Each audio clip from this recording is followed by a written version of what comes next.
आमच्या तुळशी वृंदावनाजवळ गेल्यानंतर त्या वाड्यातली एक बाई ओरडली, तुळशीला बाट लागला, तुळशीला शिवलं म्हटलं. ठेवले अनंत राहावेची तशी या पद्धतीचं त्यांचं साहित्य सकारात्मक साहित्य होतं त्यांचं. मराठी साहित्याला समृद्धी देणारा आपला आंबेडकरी साहित्य प्रवाह फार महत्वाचा मोठा आहे. तर स्त्रीवादी साहित्य पुढं आलं, वंचिताचं साहित्य आलं, विद्रोह साहित्य आलं, मुस्लिम साहित्य आलं, ख्रिश्चन साहित्य आलं. हे सारे प्रवाह एकत्र मराठी साहित्याला पूरकच आहेत. जीव घेणे, अनुभव, दलित किंवा उपेक्षित किंवा विमुक्त जाती जमातीच्या भटक्याच्या लेखकालाच आलेले आहेत, इतरांना आलेले नाहीत. आणि म्हणून आपलं साहित्य सरस आहे आणि सरस साहित्याचा सन्मान करणं अखिल भारतीय मराठी साहित्य संमेलनाचं आद्य कर्तव्य, पण त्यात ते करत नाही. आपण दलित साहित्य ज्यावेळेस लिहायला लागलो किंवा परिवर्तनवादी साहित्य ज्यावेळेस लिहायला लागलो त्यावेळेस या महाराष्ट्रातील किंवा देशातील वंचित, भटके, विमुक्त जाती जमाती, वेगवेगळ्या जाती जमातीच्या लोकांना सुद्धा प्रेरणा मिळाली.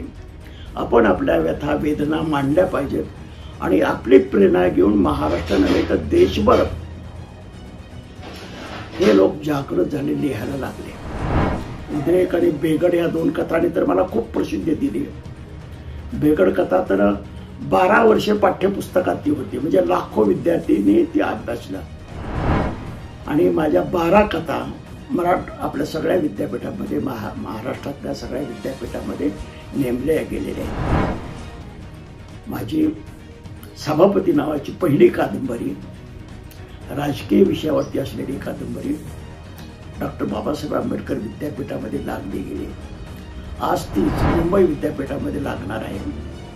म्हणजे कर्नाटक म्हणजे राणी चेन्नम्मा विद्यापीठ बेळगाला, तिथे ती अभ्यासली गेलेली आहे. माझ्या कथावरती, माझ्या साहित्यावरती वेगवेगळ्या विद्यापीठातून 8 लोकांनी PhD केलेली आहे.